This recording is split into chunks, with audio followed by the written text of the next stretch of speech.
ವೀಕ್ಷಕರೇ, ಒಂದು ವಾರದ ಹಿಂದೆ ನಡೆದಂತ ಈ ಒಂದು ಘಟನೆ ಇದೆಯಲ್ಲ, ಇದು ಇಡೀ ದೇಶದ ಜನರ ಚರ್ಚೆ ಮಾಡುವಂತೆ ಮಾಡಿತ್ತು. ಒಂದ್ ಕಡೆ IPL ನ ಹವಾ ಜೋರಾಗಿದ್ರೆ, ಅದೇ ಒಂದು ಸಮಯದಲ್ಲಿ ಈ ಒಂದು ಘಟನೆ ಅಷ್ಟೇ ದೊಡ್ಡ ಮಟ್ಟದಲ್ಲಿ ಚರ್ಚೆಯಾಗಿತ್ತು. ಇಷ್ಟಕ್ಕೂ ಆಗಿದ್ದೇನು ಅಂತ ನೋಡುವುದಾದ್ರೆ, ಅವತ್ತು ಭಾನುವಾರ ಬೆಳಗಿನ ಜಾವ 2:30 ಗಂಟೆಗೆ ಅನೀಶ್ ಹಾಗೂ ಅಶ್ವಿನಿ ಎನ್ನುವ ಮೂಲತಃ ಮಧ್ಯಪ್ರದೇಶಕ್ಕೆ ಸೇರಿದಂತ ಯುವಕ ಯುವತಿಯರು ಪುಣೆಗೆ ಬಂದಿದ್ರು. ಇವರಿಬ್ಬರು ಕೂಡ IT ಉದ್ಯೋಗಿಗಳಾಗಿದ್ದು, ಪರಸ್ಪರ ಸಹೋದ್ಯೋಗಿಗಳು ಹಾಗೂ ಸ್ನೇಹಿತರಾಗಿದ್ರು. ಅವತ್ತು ಭಾನುವಾರ ಆಗಿದ್ರಿಂದ ರಜೆ ಇತ್ತು. ಹಾಗಾಗಿ 2 ವೀಲರ್ ನಲ್ಲಿ ಅಲ್ಲಿಗೆ ಬಂದಿದ್ದಂತ ಅವರು ತಡರಾತ್ರಿಯ ಯಾವುದೋ ಪಾರ್ಟಿಗೆ ಆಗಮಿಸಿದ್ರು. ಅದನ್ನ ಮುಗಿಸ್ಕೊಂಡು ಗಾಡಿಯಲ್ಲಿ ಹೊರಟಂತ ಅವ್ರಿಗೆ ಅದೇ ಒಂದು ಸಮಯಕ್ಕೆ ಅವರ ಹಿಂದೆ 2 ಕೋಟಿ ರೂಪಾಯಿ ಬೆಲೆ ಬಾಳುವಂತ ದುಬಾರಿ ಪೋರ್ಷೆ ಕಾರಲ್ಲಿ ಯಾರೋ ಬಾಲಕನೊಬ್ಬ ಕುಳಿತು ಆ ಒಂದು ಕಾರನ್ನು ಚಲಾಯಿಸಿಕೊಂಡು ಬರ್ತಾ ಇದ್ದದ್ದು ಕಾಣಿಸ್ತು. ಆ ಹುಡುಗ ಆ ಒಂದು ಸರಿ ಹೊತ್ನಲ್ಲಿ ಆ ದುಬಾರಿ ಕಾರನ್ನ ರಸ್ತೆ ಮೇಲೆ ಗಂಟೆಗೆ 200 ಕಿಲೋಮೀಟರ್ ವೇಗದಲ್ಲಿ ಅಡ್ಡಾದಿಡ್ಡಿಯಾಗಿ ಚಲಾಯಿಸಿಕೊಂಡು ವೇಗವಾಗಿ ಬರ್ತಿದ್ದ. ಇದ್ರ ಜೊತೆ ಆ 17 ವರ್ಷದ ಆ ಹುಡುಗ ಕಂಠ ಪೂರ್ತಿ ಮದ್ಯವನ್ನ ಸೇವಿಸಿದ್ದ. ಅವನು ಕಾರನ್ನ ಚಲಾಯಿಸೋದಕ್ಕೆ ಸೂಕ್ತ ವಯಸ್ಸಿನವನು ಆಗಿರ್ಲಿಲ್ಲ. ಅದಲ್ಲದೆ ಮದ್ಯವನ್ನ ಬೇರೆ ಸೇವಿಸಿ ಆ ದುಬಾರಿ ಕಾರನ್ನ ರೇಸ್ ಕಾರಿನಷ್ಟು ವೇಗವಾಗಿ ಚಲಾಯಿಸಿಕೊಂಡು ಬರ್ತಿದ್ದ.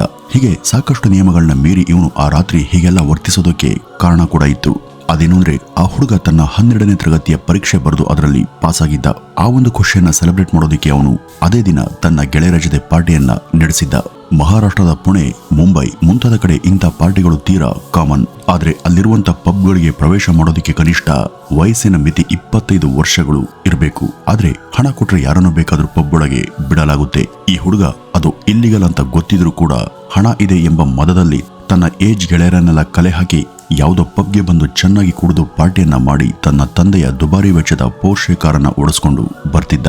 ಭಾರತದಂತ ದೇಶವೊಂದರಲ್ಲಿ ರಸ್ತೆಯಲ್ಲಿ ಇಂಥ ಕಾರನ್ನ ಗಂಟೆಗೆ 200 ಕಿಲೋಮೀಟರ್ ವೇಗದಲ್ಲಿ ಚಲಾಯಿಸಿಕೊಂಡು ಬರೋದಂದ್ರೆ ಅದು ಸಾಮಾನ್ಯ ಸಂಗತಿಯಲ್ಲ. ಪುಣೆಯಂತ ಮೆಟ್ರೋ ಸಿಟಿಯಲ್ಲಿ ರಾತ್ರಿ ಕುಡಿದು ಇಷ್ಟು ವೇಗವಾಗಿ ಕಾರನ್ನ ಚಲಾಯಿಸುವುದು ತುಂಬಾ ಅಪಾಯಕಾರಿ. ಆದ್ರೆ ಆ ಬಾಲಕನಿಗೆ ಇದ್ಯಾವುದರ ಪರಿವೇ ಕೂಡ ಇರಲಿಲ್ಲ. ಪರಿಸ್ಥಿತಿಯ ಗಂಭೀರತೆ ಹಾಗೂ ಅದರ ವಾಸ್ತವತೆ ಅರಿಯದಂತ ಬಾಲಕ ಆ ಒಂದು ಕಾರನ್ನ ಅಷ್ಟು ವೇಗವಾಗಿ ಅತ್ಯಂತ ಬೇಜವಾಬ್ದಾರಿತನದಿಂದ ಓಡಿಸ್ಕೊಂಡು ಬರ್ತಿದ್ದ. ಅದೇ ಸಮಯಕ್ಕೆ ಆ ಕಡೆ ಅನೀಶ್ ಹಾಗೂ ಅಶ್ವಿನಿ ಕೂಡ ಬೈಕಲ್ಲಿ ಬರ್ತಿದ್ರು. ಅವ್ರಿಗೂ ಈ ಬಾಲಕನಿಗೂ ನಡುವೆ ಯಾವುದೇ ಸಂಬಂಧ ಇರಲಿಲ್ಲ. ವೇಗವಾಗಿ ಬಂದಂತ ಪೋರ್ಷೆ ಕಾರು ಆಯ ತಪ್ಪಿ ಅವರ ಬೈಕ್ಗೆ ಬಲವಾಗಿ ಡಿಕ್ಕಿ ಹೊಡೆದಿತ್ತು. ಅದು ಬಂದು ಗುದ್ದಿದಂತ ರಭಸಕ್ಕೆ ಏನಾಗಿದೆ ಅಂತ ಅರಿವಾಗುವಷ್ಟರಲ್ಲಿ ಬೈಕಿಂದ ಹಾರಿದಂತ ಅಶ್ವಿನಿಯ ಜೀವ ಹಾರ್ ಹೋಗಿತ್ತು. ರಸ್ತೆಯ ಬದಿಯಲ್ಲಿ ಅನಾಥವಾಗಿ ಬಿದ್ದಂತ ಅನೀಶ್ ಕೂಡ ಜೀವವನ್ನ ಕಳೆದುಕೊಂಡಿದ್ದ. ಈ ಒಂದು ದುರ್ಘಟನೆ ಬಳಿಕ ಸ್ಥಳಕ್ಕೆ ಧಾವಿಸಿದಂತ ಪೊಲೀಸ್ ಅನೀಶ್ ಹಾಗೂ ಅಶ್ವಿನಿ ಇಬ್ರು ಕೂಡ ಸ್ಪಾಟ್ ಔಟ್ ಆದ ಸಂಗತಿಯನ್ನ ಮಧ್ಯಪ್ರದೇಶದಲ್ಲಿ ಇದ್ದಂತ ಅವರ ಪೋಷಕರು ಹಾಗೂ ಇತರ ಸಂಬಂಧಿಗಳಿಗೆ ತಿಳಿಸಿದ್ರು. ಅಲ್ಲಿಗೆ ಬಂದಂತ ಅವರ ಪೋಷಕರು ಮಕ್ಕಳ ಅಗಲಿಕೆಯಿಂದ ತೀವ್ರ ದುಃಖತಪ್ತರಾಗಿದ್ರು. ಅಲ್ಲಿಗೆ ಬಂದಂತ ಅವರ ಪೋಷಕರು ತಮ್ಮ ಮಕ್ಕಳ ಆ ಒಂದು ಪರಿಸ್ಥಿತಿಯನ್ನ ನೋಡಿ ಅಳತೊಡಗಿದ್ರು. ಅವರ ದೇಹಗಳನ್ನ ಮಧ್ಯಪ್ರದೇಶಕ್ಕೆ ಸಾಗಿಸುವಂತ ವ್ಯವಸ್ಥೆಯನ್ನ ಮಾಡಿದಾಗ ಅವರ ಬಾಡಿ ಕೆಡದೇ ಇರಲಿ ಅಂತ ಇಟ್ಟಿದ್ದಂತ ಐಸ್ ಸ್ಲ್ಯಾಬ್ಗಳು ವಿಪರೀತ ಶಕೆ ಹಾಗೂ ಉಷ್ಣತೆಯಿಂದ ಸಂಪೂರ್ಣ ಕರಗಿ ಹೋಗಿದ್ವು. ಆಗ ಆ ದೇಹಗಳನ್ನ ಸಂರಕ್ಷಣೆ ಮಾಡೋದಕ್ಕೆ ಬೇರೆ ಸ್ಲ್ಯಾಬ್ಗಳು ಬೇಕಿತ್ತು. ತಕ್ಷಣ 2 ಸ್ಲ್ಯಾಬ್ಗಳಿಗಾಗಿ ಆರ್ಡರ್ ಕೂಡ ಮಾಡಿ ಅವು ಬರೋವರೆಗೂ ಕಾಯ್ತಾ ಕುಳಿತರು. ಈ ಮಧ್ಯ ಇಷ್ಟೆಲ್ಲ ಅನಾಹುತಕ್ಕೆ ಕಾರಣ ಆದಂತ ಆ 17 ವರ್ಷ ವಯಸ್ಸಿನ ಬಾಲಕನನ್ನ ಅಲ್ಲಿದ್ದ ಜನರೇ ಹಿಡಿದು ಪೊಲೀಸರಿಗೆ ಒಪ್ಪಿಸಿದ್ರು. ಅವನನ್ನ ವಶಕ್ಕೆ ಪಡೆದಂತ ಪೊಲೀಸರು ಅವನಿಗೆ ಕೊಟ್ಟಂತ ದಂಡನೆ ಏನ್ ಗೊತ್ತಾ? ಟ್ರಾಫಿಕ್ ರೂಲ್ಸ್ ಅನ್ನ ಉಲ್ಲಂಘನೆ ಮಾಡಿ 2 ಜೀವಗಳ ಹಾನಿಗೆ ಕಾರಣಾದಂತ ಅವನು ಮುಂದಿನ 15 ದಿವಸದವರೆಗೂ ಟ್ರಾಫಿಕ್ ಸಿಗ್ನಲ್ ನಲ್ಲಿ ಟ್ರಾಫಿಕ್ ಅಧಿಕಾರಿಗಳ ಜೊತೆ ತಾನು ಕೂಡ ಕೆಲಸ ಮಾಡಬೇಕು. ಹಾಗೂ ಟ್ರಾಫಿಕ್ ರೂಲ್ಸ್ ಗಳ ಬಗ್ಗೆ 300 ಪದಗಳ ಪ್ರಬಂಧವನ್ನ ಬರ್ಕೊಡ್ಬೇಕು. ಮತ್ತೆ ರಾತ್ರಿ ಕುಡಿದು ಗಾಡಿಯನ್ನ ಓಡಿಸಿದ್ರಿಂದ ಕೌನ್ಸೆಲಿಂಗ್ ಅನ್ನ ಅಟೆಂಡ್ ಮಾಡಿ ತನಗಿರುವಂತ ಮದ್ಯದ ಚಟವನ್ನ ಬಿಡುವಂತ ಪ್ರಯತ್ನವನ್ನ ಮಾಡಬೇಕು. ಇಷ್ಟೆಲ್ಲಕ್ಕೂ ಕೂಡ ಅವನು ಒಪ್ಪಿದ್ರೆ ಮಾತ್ರ ಅವನಿಗೆ ಬೇಲ್ ಸಿಗುತ್ತೆ ಅಂತ ಹೇಳಲಾಯ್ತು. ಇದೆಲ್ಲಕ್ಕೂ ಅವನು ವಿಧಿ ಇಲ್ಲದೆ ಒಪ್ಪಿದ್ರಿಂದ ಮುಂದಿನ 15ರಿಂದ 16 ಗಂಟೆಗಳಲ್ಲಿ ಅವನು ಬೇಲ್ ಮೂಲಕ ಹೊರಬಂದ. ಈ ಒಂದು ಘಟನೆ ಯಾವಾಗ ವೈರಲ್ ಆಯ್ತೋ ಆಗ ಎಲ್ಲಾ ಕಡೆ ತೀವ್ರ ಸಂಚಲನ ಉಂಟುಮಾಡಿತು. ನಮ್ಮಲ್ಲಿ ದಿನವೊಂದಕ್ಕೆ ಎಷ್ಟೋ ರಸ್ತೆ ಅಪಘಾತಗಳು ಸಂಭವಿಸ್ತವೆ. ಇವಲ್ಲದೆ ಬೇರೆ ಅಪರಾಧಗಳು ಕೂಡ ನಡೀತವೆ. ಆದ್ರೆ ಕೇವಲ ಈ ಒಂದು ತಪ್ಪುಗಳನ್ನ ಮಾಡಿದ್ದು ಒಬ್ಬ ಅಪ್ರಾಪ್ತ ಅಥವಾ ಅವ್ರಿಗೇನು ಚಿಕ್ಕ ವಯಸ್ಸು ಎಂಬ ಒಂದೇ ಒಂದು ಕಾರಣಕ್ಕೆ ಅವ್ರಿಗೆ ಏನು ಶಿಕ್ಷೆ ಕೊಡದ ಹಾಗೇನೆ ಸುಮ್ಮನೆ ಬಿಟ್ಕೊಳ್ಸೋದು ಎಷ್ಟು ಸರಿ? ಇಂಥ ಶ್ರೀಮಂತರಿಗೆ ಮೊದಲಿಂದನೂ ನಮ್ಮ ಕಾನೂನಲ್ಲಿ ಸಡಿಲತೆ ಇದೆ. ಈ ಒಂದು ಕೇಸಲ್ಲಿ ಅನೇಕಾರು ತಪ್ಪುಗಳಿವೆ. ಮೊದಲನೇದು, ಅಂಥ ದುಬಾರಿ ಕಾರನ್ನ ತಡರಾತ್ರಿ ಓಡಿಸೋದಿಕ್ಕೆ ತನ್ನ ಅಪ್ರಾಪ್ತ ವಯಸ್ಸಿನ ಮಗನಿಗೆ ಆತನ ತಂದೆ ಕೊಟ್ಟಿದ್ದೇ ಮೊದಲ ತಪ್ಪು. ಇವರು ಅಲ್ಲಿನ ಖ್ಯಾತ ಉದ್ಯಮಿ ಹಾಗೂ ರಿಯಲ್ ಎಸ್ಟೇಟ್ ಕಿಂಗ್ ಪಿನ್. ಪಬ್ಬಲ್ಲಿ ಇವನಿಗಿನ್ನು ಸಣ್ಣ ವಯಸ್ಸು ಅಂತ ಗೊತ್ತಿದ್ರು ಕೂಡ ಅವನನ್ನ ಪಬ್ಗೆ ಬಿಟ್ಟಂತ ಅಲ್ಲಿಯ ಸಿಬ್ಬಂದಿ ತಪ್ಪು ಕೂಡ ಇದೆ. ಅವನಿಗೆ ಅಲ್ಲಿ ಕುಡಿಯೋದಕ್ಕೆ ಮದ್ಯವನ್ನ ಕೊಟ್ಟವರ ತಪ್ಪು ಕೂಡ ಇಲ್ಲಿದೆ. ಇದೇ ಜಾಗದಲ್ಲಿ ಅವನನ್ನ ಸ್ಟ್ರಿಕ್ಟ್ ಆಗಿ ತಡೆದಿದ್ರೆ ಇಂಥ ಭಾರಿ ಅನಾಹುತ ಸಂಭವಿಸ್ತಿರ್ಲಿಲ್ಲ. ಜನ ಈ ಒಂದು ಪ್ರಕರಣದಿಂದ ಅಲ್ಲಿ ರೊಚ್ಚಿಗೆ ಇದ್ರು. ಅವರು ಅವನಿಗೆ ಉಗ್ರ ಶಿಕ್ಷೆ ಆಗಬೇಕು ಅಂತ ಆಗ್ರಹಿಸಿದ್ರು. ಅವನು ತನ್ನ ವಯಸ್ಸನ್ನ ಮರೆಮಾಚಿ ನುಣುಚಿಕೊಳ್ಳುವಂತ ಪ್ರಯತ್ನವನ್ನ ಮಾಡ್ತಿದ್ದಾನೆ. ಖಂಡಿತ ಇದು ಆ ಹುಡುಗನದೇ ತಪ್ಪು, ಅವನಿಗೆ ಶಿಕ್ಷೆ ಆಗಬೇಕು ಅಂತ ಜನದನಿಗಳು ಕೇಳಬಂದ್ವು. ಅದಲ್ಲದೆ ಯಾವ ತಪ್ಪನ್ನು ಕೂಡ ಮಾಡದಂತ ಆ ಯುವಕ ಯುವತಿಯ ಪ್ರಾಣ ಹೋಗಿತ್ತು. ಇಲ್ಲಿ ಅವರು ಮಾಡದಂತ ತಪ್ಪಾದ್ರೂ ಏನು, ಇನ್ನು ಬಾಳಿ ಬದುಕಬೇಕಿದಂತ ಅವರು ಯಾರೋ ಶ್ರೀಮಂತ ಮನೆಯ ಹುಡುಗನ ಹಣದ ದರ್ಪಕ್ಕೆ ಬಲಿಯಾಗಬೇಕಾಯಿತು. ಇಲ್ಲಿ ಕಾನೂನು ಅನ್ನೋದು ಬರೀ ಬಡವರಿಗೆ ಮಾತ್ರನ, ಶ್ರೀಮಂತರಿಗೆ ಯಾವುದೇ ಕಾನೂನಿಲ್ವಾ? ಇಲ್ಲಿ ಬಡ ಮಕ್ಕಳ ಜೀವಕ್ಕೆ ಬೆಲೆನೇ ಇಲ್ವಾ ಅಂತ ಜನ ದಂಗೆ ಎದ್ರು. ಇನ್ನು ಈ ಒಂದು ಕೇಸ್ನಲ್ಲಿ ಬ್ಲಡ್ ರಿಪೋರ್ಟ್ ಅನ್ನು ಕೂಡ ಬದಲಾಯಿಸಲಾಗಿತ್ತು.